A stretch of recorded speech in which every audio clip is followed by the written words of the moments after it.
All right, welcome everyone. We're Semblance of Sanity. I'm Caleb. I'm Jacob. And we're here for Dr. Stone, Season 1, Episode 11. All right, we've got ourselves an alliance of sorts, a flimsy one. A fragile alliance at best. Yes, built upon the science of cola. Yes. Yes, the desire for said cola. But Asagir again has definitely withstood some punishment because he believes in the cola and Senku's ability to produce it. Right. Yep. He saw the light, and it moved him. And in some ways, this character who could, I would say, very easily be looked at as like the sly, slimy one. He has a dreamer's belief in there. That's some right. ways. Yep. So it's a redeeming factor for the otherwise manipulative, lying kind of type character. Well, you know, you got to have a rogue in the party. That's true. That's true. Watch them closely, but you got to have them. Right. Yeah, because, you know, this guy's very obviously a mastermind rogue, and those people that play mastermind rogues, you don't trust them. Don't trust them at all. Yeah. No. But here we are. How long that will delay manufacture of the antibiotic in order to make the cola, who knows, and how they will deal with the upcoming tournament. Yes, the Great Bout, or what have you, something like that. Yes. Yeah, that's a thing. All right, cool. Yep. So, y'all, let's do this. Without further ado, let's just jump right into it. All right, everyone, then be sure to go check out the reaction portion of the video in the description below, and then come back here for the discussion.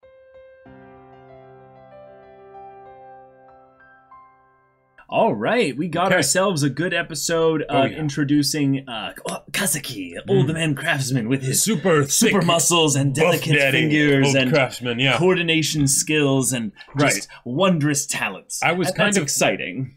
That was very exciting. I'm glad that they answered that question of wait, he's all tied up, but this can't be the guy from the opening because the guy from the opening is ripped to all hell. So what is this? And then I knew it was the guy. Boom. Like it was. They were building up essentially the setup for the joke of all old guys in anime are either ripped, perverts, or both. Right. You know. But most importantly, they need to have a reveal of them being ripped. I forgot about that cardinal rule. I can't believe it. Because it's not just enough for them to be ripped. They need to seem feeble up until the point where you realize, no, they're a badass. And then it's just like, ugh. Wind pressure just explodes off of them as they flex. Their clothes just disintegrate. Yes, exactly. Yeah. And we love it. We're here for it. And he also is naturally going to be a helpful member of the Kingdom of Science, not because he needs to be bribed through it in any way. He just needs to see the opportunity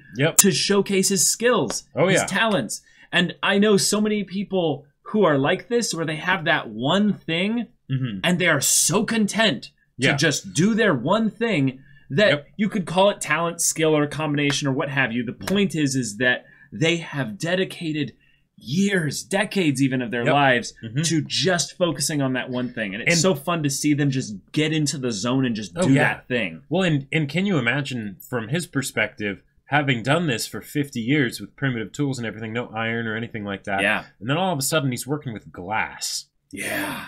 That must make him feel young again. Where it's like, oh, everything's new. Yeah, like when was the last time I was able to actually do this with something that was so wondrous, but I didn't understand, and yet, like, oh yeah, I can imagine he must be having the time of his life. That's so fun. Then we get the capitulation of why Suika uses the melon, and it's because she's nearsighted, and specifically, like, she's like, well, I can kind of see a little bit because of the pinhole effect, so it's like, you know, it's fine.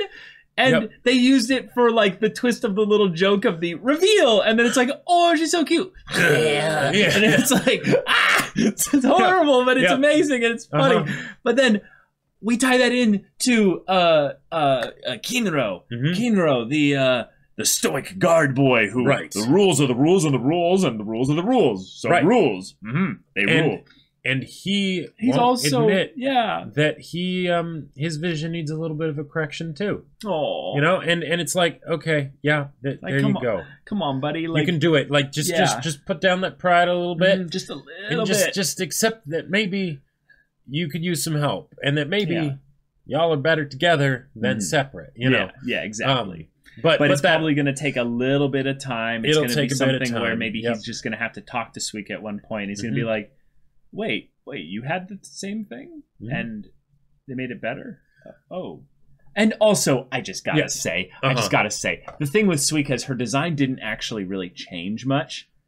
Like within this whole bit here. Even with the glass being in the melon. Exactly. But for Kinro, it would be this moment of where he like Clark Kent's it and he like puts on the glasses and everyone's like, oh, it's like he's a different person entirely. He's like, and he's like, fuck out, like what? Don't look at stop me. It. And they're like, no, it looks good. Like you look more sophisticated and intelligent. And he's like, really? Yeah. I am so waiting for that. Like, I want him to like go back to the village and they recall everyone like we need to deal with those that outsider. And then Kinro comes in with Ginro and he's got the glasses on. They're like, maybe what is this? Maybe like one of the girls is like, ooh, exactly. Cool, and one of the girls are like, oh my. What are those? What are those fancy looking things you have on your face? Yeah. Your eyes, they're so piercing. Wow. Even though given that the technology they're using to make glasses is absolutely primitive, they would look like those look like they were like like those old like goggle things where it's just like these super thick lenses and like not so dramatic, but this is a very anime, so they could totally take advantage of it and do that. Well, here's another way to look at it: the lenses that they made for Suika, giant things, right? Thick ones, yeah. Now it worked into her character design because it just put into the melon and she already had like the white spots for her eyes, even though that didn't really make sense. But so it doesn't really change things.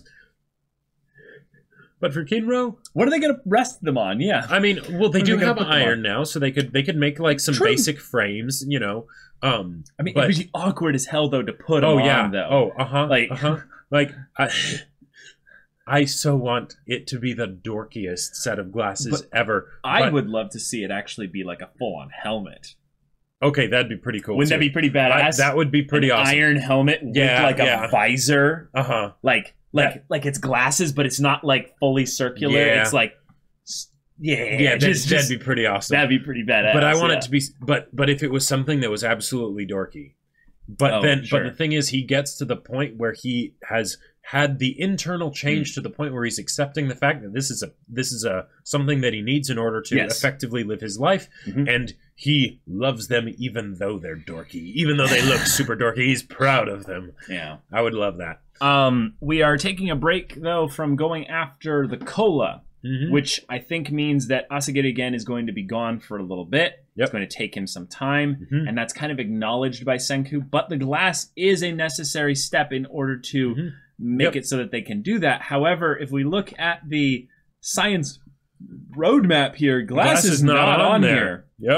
So I think he is basically... He's doing them in parallel. Right, but he's killing multiple birds with one stone. But the other thing is that I didn't even think about this, but in order to process a lot of the things here... Like hydrochloric acid, for instance. He would need glass in order to basically contain these things. Right. So, okay, awesome. And it helps him with the cola, but he's doing it in the order that makes it the most helpful for the progression of the science and everything. Yes. So that's just cool. And again, everything with Suika of having her... her moment and everything, and being able to see this brighter world and whatnot. That was just, This show does the quiet, lingering moments on the beauty of what science can bring into this world and how we are able to influence and capture the beauty of nature through science. Like, the light one was the best one so far. Oh, yeah. But this is another example of where, if you've seen any of those videos online, they're really moving. But those ones where people hear for the first time. Or see, like full colors for the first time. Right, if they were colorblind or something like that. Or it's so touching because there's moments where you realize that your five senses are magical. Right. You have the ability to, through the computer that is your brain, perceive reality in a way that a lot of people don't get to see it, as well as you do, or to experience it as well. Just the eye itself. Like, if you were to look in depth at the eye and how ridiculously complex it's so cool. it is insane. like, okay, basic muscles and stuff, you know, lift your arm, right? Pulleys, you know? Yeah, that's, sure. Right. But the eye, like, that's ridiculous. It's so cool. It's ridiculous. And the idea that, we have so many people who would just naturally, have, you know, actual, like, you know, little quirks and issues of their eyes. Yeah, not 20/20 vision. Right. Yep. So, that's something you'd have to a little course correct and stuff there. Right. And the fact that it's like, he's taking time to adjust this to make sure that Suika's doing okay. But then, of course, he has to crack a joke about, and now her work, you know, potential just went up like a bunch. And he's like, hey, don't call it labor potential. Don't call it that. Let's just have this be a wholesome episode, and you know, and that's it, right? But that's something that I think is really important because. With the story as it is, it's a great exploration of a cool concept, right? Yeah. And Senku is a character, great, awesome. Yeah. One of the things that when I saw him as a character design, and I was a little bit worried about, and it did make me draw some misconceptions about his character, was how anime his character design was. That, you know, it's very much like a guess the protagonist, right? You know? Yu-Gi-Oh kind of look. One of the things that I was kind of worried might come as a result of that is that the show would end up focusing things on how Senku was basically the god of this new world because he has science and all that stuff.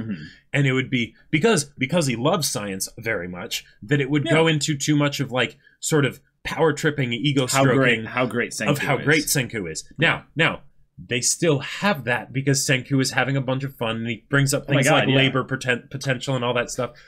And I love it. It's great for comedy and all that stuff. And of course, you know, have that. But they have also, that in tandem with these things here where it's getting into the why of why it's so important. It's not just because it makes Senku look awesome. We're reclaiming things that were lost. We're giving people their lives back. Yes. They also went into this episode and showed him when he got all of his science stuff for the first time, and his dad believed in him in this way, and how getting an actual science lab back up, you know, because he did have one of sorts, you know, before everything with Taiju, Tsukasa, and Yuzuriha fell apart there. Now he's got one that's even better, and he's going to be able to do full-on chemistry in there. That moved him. Moved him. And it wasn't a loud dramatic anime moment. Exactly. It was a quiet moment where Chrome is like completely unaware. He's like, hey bro, like this is awesome, show at least a little joy. It's like no he is, this is big, this is something that moves him. And you know, he has to maybe kind of put on a little bit of airs here, so he's like yippee, all right, awesome. But it's like, no, you're not that close to him yet, Chrome. This is something that's very near and dear to his heart because it makes him feel like a child again. So I thought there was potentially a cool parallel there that they were showing with with Suika Kaseki. Gotcha. Kaseki and Senku, the two people that basically get to see something beautiful and wondrous that reminds them of something maybe kind of from their past of like, wow, I feel alive just being in this place. And they went a little bit into the montage-y kind of stuff this episode, and it was quirky but it was fun. Great. Right. But that's something that we need to be reminded of every once in a while to know that this is something wondrous. And maybe they're foreshadowing that it could potentially be, you know, that they could lose harmed in some way. The progress that they've made thus far. Even if it's not, even if it's not, it's very important because if you think about it from Senku's perspective, but then also from our perspective as the audience, it's very easy to take science for granted. All the things that we have that is the 2 million years of progression and everything by the human species and everything, to where we have things like, anime, like something like that. And here in this situation, it could all be taken away, but it already was taken away. Right. And now they're getting it back. That's so yes, it is precious. You know, like seeing Kaseki make the vials and everything. It takes a long time. And they didn't shy away from that. Like they did the montage with the bottles and everything just cooling down. Right. In a slightly warm little like semi furnace kind of thing. Right, exactly. Like, and then with how many that were made, that's something that Kaseki like a lot of time is passing here. Mm-hmm. A lot of time, right? And he does it because he loves it, because he cherishes what's happening, right? Right. I feel like also there's something that was kind of beautiful about this. Senku brought up the idea that there's always someone like you in every age. Yeah. And this is something that I feel like we nowadays don't really appreciate as much. But maybe with the kind of the convergence of so many cool business ways through the internet, people that are craftsmen will have opportunity to showcase the beauty of their work in things like just a YouTube video, like one of those videos where it's like a ridiculously long amount of footage and then they accelerate it at specific points to showcase like how much work is put into this stuff. Yep. But I feel like that's something that with just so many technologies, we forget how beautiful it is to see a craftsman at work doing their thing. Right. And that there's things that we don't see the struggle that brought them to the apex of their talent within this specific area. It's kind of like how artists will constantly have this struggle when people are asking for, work or what have you. And it's like, well, how much time did it take you? I'm only going to pay you by the hour here. It's like, no. Then you're going to be paying for all the hours of training and work and all that brought me to this point there. Yep. So like you need to respect that. Yeah.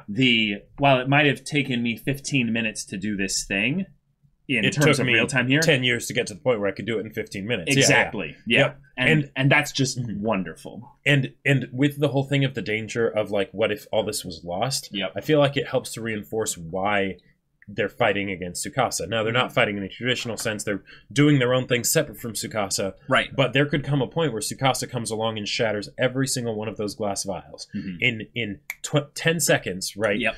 It could all be destroyed. Months and months of work, of this guy is all gone. Yep. Right? Like, that could happen. Yeah. Also, here's something that's kind of funny to think about is if, because of the way their village was unpetrified, like long ago. It's not the case then. But in Tsukasa's world, he might not have unpetrified an old guy like this. Sure. Yeah. So, there's something How long there. are you going to use stone weapons? Like... But yeah, this was a kind of a simple episode, though, in that regard. So we're going to end the discussion here. But thank you so much for watching this episode's reaction and discussion. If you want to see the next episode's reaction and discussion right now, though, go check out the link in the description below for our Patreon. You can get on early access there. You can watch full-length timer reactions there. And all this comes with Discord access, so you can chat with us and the community there about this show, about anime in general. And you can also talk with Jake about the sci-fi novel that he wrote. That's right. I wrote a sci-fi novel, and it's really cool. It's called Battle Lines. If you want to read it, it's on Amazon, link in the description below. Go check it out. Yeah, so if any of that interests you, we'll see you there. But until then, we're Semblance of Sanity. I'm Caleb. I'm Jacob. And we'll see you all next time.